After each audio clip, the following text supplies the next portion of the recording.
Kejadian pasal 8 menceritakan tentang banjir yang mereda. Nuh mengirimkan seekor burung gagak dan 2 ekor merpati. Ketika bumi kering, Tuhan memanggil mereka semua keluar dari bahtera. Nuh membangun mezbah. Ayat 1. Maka Allah mengingat Nuh dan segala binatang liar dan segala ternak yang bersama-sama dengan dia dalam bahtera itu, dan Allah membuat angin menghembus melalui bumi, sehingga air itu turun. Ayat 2. Ditutuplah mata-mata air samudera raya serta tingkap-tingkap di langit dan berhentilah hujan lebat dari langit. Ayat 3. Dan makin surutlah air itu dari muka bumi.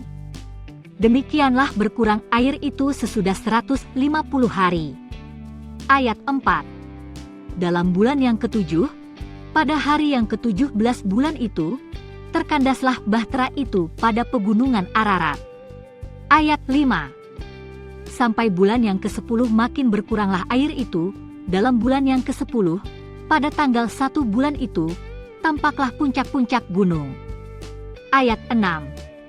Sesudah lewat 40 hari, maka Nuh membuka tingkap yang dibuatnya pada bahtera itu. Ayat 7. Lalu ia melepaskan seekor burung gagak, dan burung itu terbang pulang pergi, sampai air itu menjadi kering dari atas bumi. Ayat 8. Kemudian dilepaskannya seekor burung merpati untuk melihat, apakah air itu telah berkurang dari muka bumi. Ayat 9. Tetapi burung merpati itu tidak mendapat tempat tumpuan kakinya dan pulanglah ia kembali mendapatkan Nuh ke dalam bahtera itu, karena di seluruh bumi masih ada air. Lalu Nuh mengulurkan tangannya, ditangkapnya burung itu dan dibawanya masuk ke dalam bahtera. Ayat 10. Ia menunggu 7 hari lagi, kemudian dilepaskannya pula burung merpati itu dari bahtera. Ayat 11.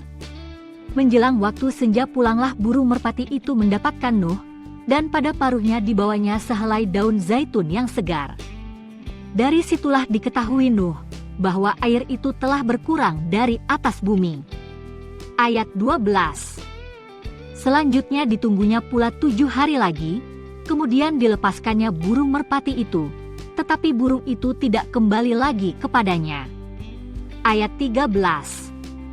Dalam tahun ke-601, dalam bulan pertama, pada tanggal 1 bulan itu, sudahlah kering air itu dari atas bumi. Kemudian Nuh membuka tutup bahtera itu dan melihat-lihat, ternyatalah muka bumi sudah mulai kering.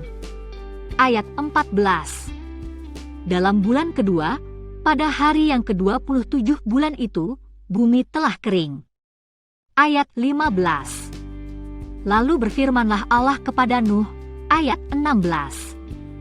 Keluarlah dari bahtera itu, engkau bersama-sama dengan istrimu serta anak-anakmu dan istri anak-anakmu. Ayat 17. Segala binatang yang bersama-sama dengan engkau, segala yang hidup, burung-burung, hewan dan segala binatang melata yang merayap di bumi, suruhlah keluar bersama-sama dengan engkau, supaya semuanya itu berkeriapan di bumi serta berkembang biak dan bertambah banyak di bumi. Ayat 18. Lalu keluarlah Nuh bersama-sama dengan anak-anaknya dan istrinya dan istri anak-anaknya. Ayat 19. Segala binatang liar, segala binatang melata dan segala burung, semuanya yang bergerak di bumi, masing-masing menurut jenisnya, keluarlah juga dari bahtera itu. Ayat 20. Lalu Nuh mendirikan mezbah bagi Tuhan, dari segala binatang yang tidak haram dan dari segala burung yang tidak haram diambilnyalah beberapa ekor, lalu ia mempersembahkan korban bakaran di atas mezbah itu. Ayat 21. Ketika Tuhan mencium persembahan yang harum itu, berfirmanlah Tuhan dalam hatinya, Aku takkan mengutuk bumi ini lagi karena manusia, sekalipun yang ditimbulkan hatinya adalah jahat dari sejak kecilnya, dan aku takkan membinasakan lagi segala yang hidup seperti yang telah kulakukan. Ayat 22. Selama bumi masih ada, takkan berhenti-henti musim menabur dan menuai, dingin dan panas, kemarau dan hujan, siang dan malam. Klik di sini untuk lanjut ke Kejadian pasal 9 atau kembali ke pasal 7.